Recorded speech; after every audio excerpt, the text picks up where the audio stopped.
रीमा का मायके में ससुराल। प्रेम नगर में विनोद अपने परिवार के साथ रहता। विनोद को अपने बेटे के लिए एक बहू की तलाश थी। तभी उसकी पत्नी कहती है, अरे सुनिए, आपकी बहू ढूंढने की तलाश अब खत्म होने वाली है। मुझे पता है तुम्हें मेरी माँ पसंद आ गई है। सिर्फ मुझे ही नहीं, आपके बेटे को भी बहुत पसंद है। पापा मम्मी, फिर किस बात की देरी कर रही हो? जल्दी से भैया की शादी कराओ ना। मुझे तो बहुत सारा डांस करना है और शॉपिंग भी। अरे चुप कर, अब देखो बंदरिया की तरह उछलने रहती है। हाँ, मैं बंदरिया। जब तेरे जूते चोरी होंगे ना, उन्हें बचाने वाली मैं ही रहूंगी। अरे नहीं बचाएंगे तो कौन सा फर्क पड़ जाएगा। हम अभी तो 10 रुपए देने में तेरी हालत खराब हो जाती है। जूते चोरी होंगे ना तो 10,000 देने पड़ेंगे। मुझे तो 10 रुपए भी नहीं देने पड़ेंगे। उसके तो कोई बहन ही नहीं है, तो मेरे जूते कौन चुराएगा? अरे वाह कंजूस, तूने तो सब पता कर रखा है। हाँ, छोटे लाल मुंह वाली बंदरिया। चिढ़ा ले, जिस दिन भाभी आएगी ना, फिर सारे बदले एक साथ लूंगी। दोनों परिवार की सहमति से नरेश और रीमा की शादी हो जाती है। विदाई के बाद रीमा बहुत रोती है। रीमा, बस भी करो, कितना रोगी? हर लड़की की विदाई होती है ना। नहीं, मम्मी की याद आ रही है। अरे मैं समझ रहा हूँ, पर तुम्हारा मायका कौन सा इतना दूर है? वो बात नहीं है, पर मम्मी पापा तो साथ नहीं होते ना। अरे रीमा, यह रीत रिवाज शुरू से है। हर लड़की को शादी के बाद मायका छोड़ना पड़ता है। लड़के कितने लकी होते हैं, उन्हें अपना घर भी नहीं बदलना पड़ता। रीमा देखो, तुम ऐसे रोओगे तो मुझे अच्छा नहीं लगेगा। प्लीज रोना बंद कर दो। आपके लिए यह बातें कहना आसान है, मेरे लिए ये सब करना कितना मुश्किल है, पता भी है। अरे पर तुम आखिर मेरी बात समझना क्यों नहीं चाहती हो? क्योंकि आप नहीं समझ रहे कि एक लड़की अपने परिवार के बिना कैसे रह सकती है। 2 दिन गुजर जाते हैं पर रीमा का रोना तो बंद ही नहीं होता। रीमा काम तो सारा कर लेती थी, पर रोना बंद नहीं करती थी। देखो रीमा, मैं समझ सकती हूँ घर छोड़ना तुम्हारे लिए कितना मुश्किल है, पर दीदी, घर वालों की बहुत याद आती है। रीमा, तुम्हें क्या लगता है यह घर मेरा है? नहीं रे भाई, यह घर मेरा नहीं है। मुझे भी तो आने वाले समय में घर छोड़ना पड़ेगा ना। दीदी, फिर आप कैसे रहेंगे? अरे ये रिवाज है रीमा, लड़कियों को अपना मायका छोड़कर ससुराल जाना ही पड़ता है। अगर तुम्हारी तरह सब रोएंगे तो कोई माँ बाप अपनी लड़की की शादी ही नहीं करेंगे। पर दीदी देखो, रीमा, रोने से तुम्हारा ही नुकसान है। तुम रोओगी तो तुम्हारी पति की इज्जत कम होगी। लोग बोलेंगे कि नरेश तुम्हें परेशान करता है और तुम्हारी सास ससुर भी तुम्हें रुलाते हैं। दीदी, मैं जानबूझकर नहीं रो रही हूँ। रीमा, अगर तुम इसी तरह से रोती रहोगी तो तुम्हारे माँ बाप को भी बहुत बुरा लगेगा। वो लोग तो बस यही बात सोच सोच कर परेशान होंगे ना कि उन्होंने अपनी लड़की की शादी कहीं गलत जगह तो नहीं कर दी। उस समय में उन्हें परेशान मत करो, रोना बंद कर दो ना।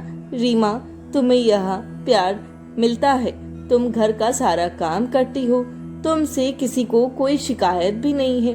बस तुम्हारा हर वक्त इस तरह उदास रहेगा तो रोना और अंदर ही अंदर बहुत परेशान रहोगी। हमें ऐसा महसूस होता है कि हमने तुम्हारे साथ कुछ गलत किया है, तुम्हारे साथ हम जबरदस्ती कर रहे हैं। इतना समझाने के बाद भी रीमा को कुछ समझ में नहीं आता। वह अपना रोना जारी ही रखती है। रीमा के रोने धोने से उसके ससुराल वाले भी काफी परेशान होते हैं।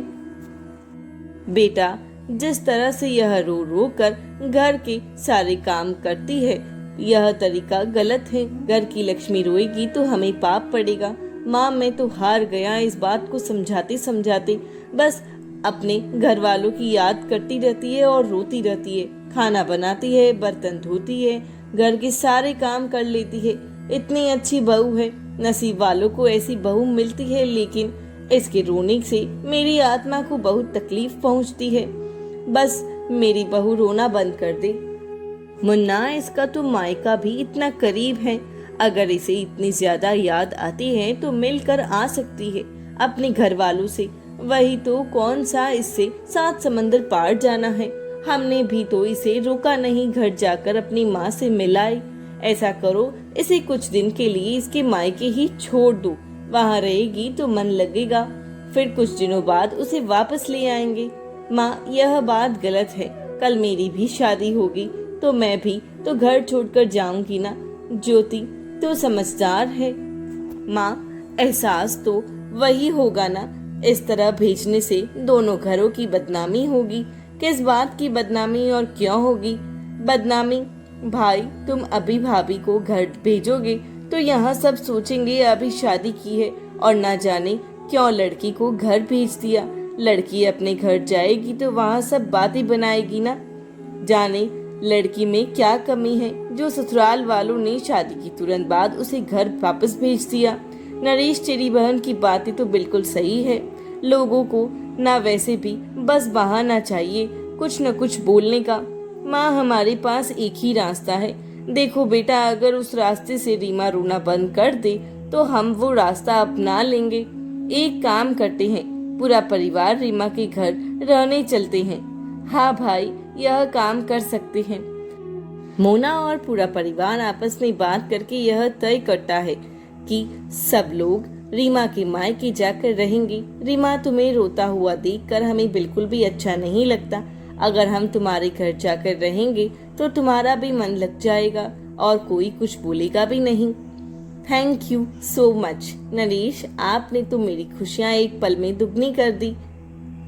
देखिए जी, हमारी बहू को हमने पहली बार खुश होते देखा है। कितनी प्यारी लग रही है ना मोना। जब से शादी हुई थी हम तो बस इसे रोता हुआ देखकर परेशान रहते थे। आज इसे हंसता हुआ देखकर दिल को बहुत तसल्ली हुई। नरेश और रीमा दोनों के परिवार ही काफी अच्छी फैमिली से बिलोंग करते थे, पर रीमा के घर सब चीज मॉड्यूलर थी। नरेश के घर में वह सारी चीज नॉर्मल और नेचुरल थी। अब सबको आने में कोई तकलीफ तो नहीं हुई ना। बस समधी जी अपनी बहू को मुस्कुराता चेहरा देखते देखते रास्ते का पता ही नहीं चला। मैं समझी नहीं भाई साहब, अरे शादी हुई है तब से बस आप लोगों को याद करके रोती रहती है। हमने तो कल पहली बार उसे हंसता हुआ देखा है। रीमा, यह क्या सुन रही हूँ मैं? तुम रोती क्यों हो? पूरे दिन ससुराल में मम्मी इसे आपकी याद आती रहती है। आपके बिना यह रह नहीं पाती। बेटा रीमा, ससुराल में तो सबको रहना पड़ता है। लड़कियों का असली घर तो उनका ससुराल होता है। सारी बात यही कर लोगी। समधी जी और पूरे परिवार को घर में तो ले आओ। अरे माफ कीजिएगा, बातों बातों में भूल ही गई। रीमा के ससुराल वालों को उसके मायके रहते हुए 1 महीना गुजर जाता है। रीमा की सास को एहसास होता है कि कब तक रीमा और उसकी माँ उन लोगों की सेवा में लगे रहेंगे। मोना रसोई में अपने लिए चाय बनाने जाती है। अरे लाइटर कहाँ रखा है? इनके घर में मिल ही नहीं रहा। कहाँ ढूंढूं? क्या हुआ बहन जी, कुछ चाहिए आपको? अरे मुझे चाय पीने का मन हो रहा था, इसीलिए रसोई में आ गई। ठीक है, बना लीजिए, सारा सामान रसोई में ही रखा है। मुझे ना लाइटर नहीं मिल रहा, गैस कैसे जलाऊं? लाइटर? बहन जी, किस जमाने में रहते हैं आप लोग? लाइटर की तो क्या जरूरत है? यह मॉड्यूलर किचन है। आप गैस की नोब ओपन करिए, अपने आप गैस जल जाएगी। रीमा यह सब देख लेती है, उसे बुरा भी लगता है। वह किचन से निकलकर हॉल की तरफ जाती है। अरे समधी जी, सुनिए ना, मैंने टीवी ऑन कर दिया है, फिर भी टीवी में कुछ क्यों नहीं आ रहा? ये टीवी एंड्रॉइड है, इसलिए इसे फोन से कनेक्ट करके चलाते हैं। आपको रिमोट की जरूरत नहीं है, आप डायरेक्ट इसे फोन से चला सकते हैं। आपको टीवी के बारे में कुछ पता नहीं है क्या? जी ना, हमारे घर पे डिश वाली टीवी लगी है, इसीलिए थोड़ा सा कंफ्यूज हो गया था। कौन सी बाबा आदम के जमाने में रहते हो? समधी जी, रिमोट पर टिप टिप करना बंद करिए, डायरेक्ट चलाइए फोन से। अरे समधी जी, आप ही जियो टीवी लगा दीजिए ना। जरा आपने तो एक कहावत सुनी होगी, बंदर क्या जाने अदरक का स्वाद। रीमा को यह सब देखकर बिल्कुल भी अच्छा नहीं लगता। रीमा के ससुराल वालों को हर बात पर उसके मायके वालों से सब कुछ पूछना पड़ता है और उसे ज्यादा कुछ समझ में भी नहीं आ रहा था। न जाने इनके घर कोई बर्तन धोने वाला है भी या नहीं। एक काम करती हूँ, मैं अपने जूठे बर्तन खुद ही धो लेती हूँ ताकि मेरे जूठे बर्तन किसी को और को धोने ना पड़े। ज्योति बेटा, तुम यहाँ रसोई में बर्तन क्यों धो रही हो? वो मैंने कभी किसी बर्तन वाले को नहीं देखा ना, इसीलिए हमें रहते हुए इतना वक्त हो गया है तो अच्छा नहीं लगता। सारे काम आप लोग ही कर रहे हो। राकेश ज्योति से बिना कुछ बोले ही बहुत तेज हंसते हुए रसोई से चला जाता है। रीमा अपने पापा को उसकी माँ के पास जाता हुआ देख लेती है और वो भी उनके पीछे पीछे चली जाती है। एक बात बताओ, मेरी तो हंसी ही नहीं रुक रही। ऐसी भी क्या बात हो गई है आपको इतनी हंसी आ रही है? हमारी बेटी के ससुराल वाले बिल्कुल ही जोकर हैं। रीमा की ननंद रसोई में बर्तन धो रही थी। अब उन्हें जाकर समझाओ कि हमारे यहाँ डिशवॉशर लगा है। तो आपने ज्योति को कुछ कहा नहीं, हंसते हुए यहाँ चले आए। तुम ही इन जोकरों को संभालो, मेरे बस की बात नहीं है। रीमा मन ही मन सोचती है, मेरे ससुराल वालों को चाहे कुछ आता हो या ना आता हो, पर इस तरह से उनका मजाक बनाना गलत है। मेरे घर वाले कितने गलत हैं। एक तरफ मेरे ससुराल वाले बिना कुछ सोचे समझे मेरी खुशी के लिए यहाँ आ गए, वहीं मेरे घर वाले उनसे इस तरह का सलूक कर रहे हैं। भाभी क्या सोच रही हो? मुझे कुछ सामान मंगाना है, मुझे यहाँ के बाजार भी नहीं पता, क्या आप जाकर मेरे लिए ला सकती हो? दीदी, यह भी कोई पूछने वाली बात है? आप बताइए आपको क्या चाहिए, मैं अभी जाकर लाती हूँ। रीमा ज्योति के बताए हुए सामान की लिस्ट बना लेती है और घर से बाहर निकलती है। अरे रीमा, कहाँ जा रही हो? वो मेरी ननंद को कुछ सामान चाहिए था, वही लेने जा रही हूँ। कैसी ननंद है तुम्हारी, खुद जाकर अपना सामान भी नहीं ला सकती है? वो दीदी, वो इधर के साइड के मार्केट की जानकारी नहीं है ना, इसीलिए मैंने सोचा कि मैं ही ले आऊं। रीमा, कैसे ससुराल वाले हैं तेरे, इतने समय से तेरे मायके में बैठे हुए हैं, हाथ पर हाथ रखकर रोटियां तोड़ रहे हैं, शर्म ही नहीं आती है? ऐसी बात नहीं है, वो तो मेरी वजह से आए हैं। अरे रहने दे, वो सब तो दिख रहा है, खाना पीना हराम का खाते हैं। ऊपर से तेरी ननंद तुझ पे यहाँ बैठे बैठे हुक्म चला रही है। अरे नहीं नहीं मम्मी, रहने दो ना, तुम क्या बोल रही हो? इसकी ससुराल वालों का तो कितना सही है, आराम से मायके में बैठ के हुक्म भी चलाते हैं और रोटियां भी तोड़ते हैं। अरे खुद तो घर जमाई बनकर बैठा है ठाट से, और लड़की को भी नौकरानी बनाकर रखा है। माँ, मेरे लिए ना देख समझ के लड़का ढूंढना, इसके पति जैसा नहीं, जो मेरे घर में ऐश भी करे और मुझसे 10 काम भी करवाए। मुझे तो लगता है लड़की ही बेवकूफ है, इसे कुछ दिखाई ही नहीं दे रहा। उनकी ऐश भी और कैश भी, यह तो ना रानी रही ना नौकरानी, खुद ही फंसा लिया इसने खुद को। सही कर रही हूँ मम्मी, लड़का भी तेज है, उसकी माँ भी तेज और बाप भी तेज है। यह है हमारी पड़ोसन बेवकूफ, खुद के पैर पर कुल्हाड़ी मार ली। रीमा अब हर जगह उसके ससुराल वालों की बुराई देखकर बहुत हर्ट हो जाती है। वहीं दूसरी तरफ घर की नौकरानी घर छोड़कर जाने को कहती है।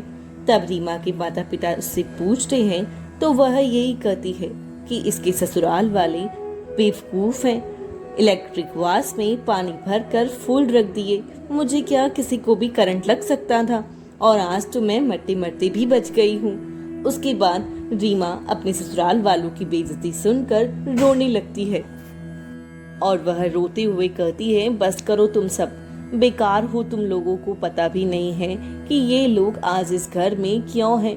बिना कुछ सोचे समझे बस बोलते ही चले जा रहे हो। अरे नहीं पता क्यों है इस घर में, तू ही बता दे। जब से तेरी शादी हुई है बस रोती रहती है। मुझे खुश देखने के लिए इन्होंने अपना घर छोड़ा, यहाँ आकर रहने लगी। हमारे यहाँ सब कुछ नेचुरल है, कुछ भी मॉड्यूलर नहीं है।